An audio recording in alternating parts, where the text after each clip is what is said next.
right, so referrals is one method then for picking the low-hanging fruit. What are the other ones? Okay, so again, go back to your past customers. You know, you got a load of past customers. They've been customers in the past and they're just not buying from you right now. So pick up the phone and call those people.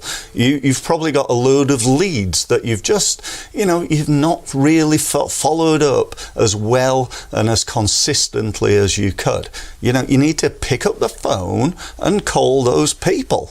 Why haven't you done that? Well, I've been busy. Oh, well, I've not, I've not got round to it yet.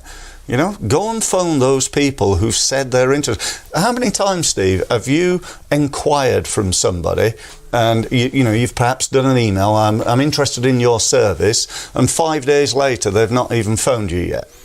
I had one instance actually where I went onto a website and I filled in their form, and within half an hour I had a phone call saying, "Can I help you?" Yeah, brilliant. And it just surprised me. Yeah, it's and like they're saying that there is a golden 30 minutes, isn't there? Because they're high in my consciousness, and I got on with it. But so many businesses are rubbish at that. But really I would say 99.999% of businesses are rubbish at that. Yeah. So is that an opportunity? If you return that call or that email quick, would that make a difference?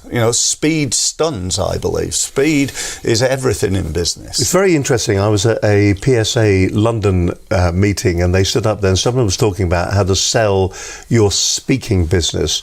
And he stood up and he went, "You've all got your smartphone." This was a very interesting one. He said, "You've all got your smartphone." He held the smartphone up. He said, "I am going to show you an app on your smartphone that can make a difference, that can make your business successful, or you'll fail if you don't use it." And everybody got their notepads out because they're all ready to get the name of this app. This fantastic new app that they hadn't heard of. And he picked up, he says, "This one here, it's called the phone." Yeah. And it was the phone app. And he was saying, people do not use the phone. Use the phone. The people are paranoid Why about is that, do you think? Because I'm a communicator. Yeah.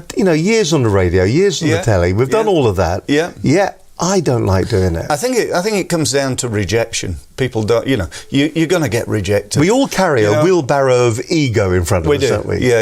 You're going to make calls, and no matter how good you are at selling, some people, in fact, most people, let's face it, are not going to buy. And here lies the problem, I think. There was an interesting line also used. I'm phoning up today. I know this is probably the wrong time to be talking about da-di-da-di-da-di-da. Yeah. But when you are thinking about it, what are the criteria that you're looking for? And so it wasn't a direct sell. They weren't trying to sell the actual service they were talking about. They appreciated it may not be the right time, but they'd kind of framed it in such a way to allow a conversation to start. Yeah. I think this is another really interesting point, that people go from I don't know this person. Let's say, for example, on LinkedIn, they've got a new contact on LinkedIn. Somebody's asked them to connect that they don't know. So what do? They pick up the phone and try and sell them their product. And that's totally the wrong thing to do. You've got to build that relationship. Just because somebody's connected to me on LinkedIn doesn't mean they're interested in me right now. It may be the time's right, but it could be that they just connected to me because they, want to sell me something.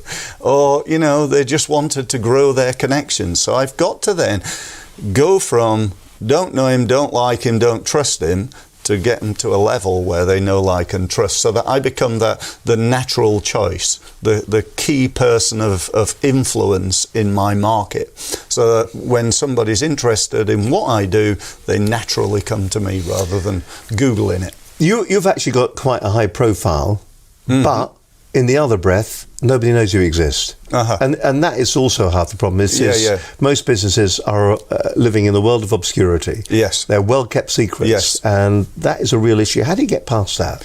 And you do a lot I online. do a lot, yeah. I mean, I'm really famous in a very small world, in my social media world, my LinkedIn world, my email world, of several thousand, probably about 50,000 businesses. But there are 3.5 million in the UK, so I'm missing on a whole load of market. And the truth is, I think, how do you do that?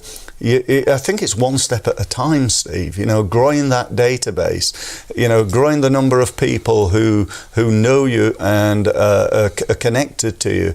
You know, unless you've got a massive budget where you can go and invest a fortune in Facebook ads or Google ads or whatever, you know, if you're going to do it the sort of prudent way, if you will, and grow your business from 30,000 turnover to 100 without having a load of money to throw at marketing, then it's just a matter of going and connecting to people, growing, communicating and keeping in touch.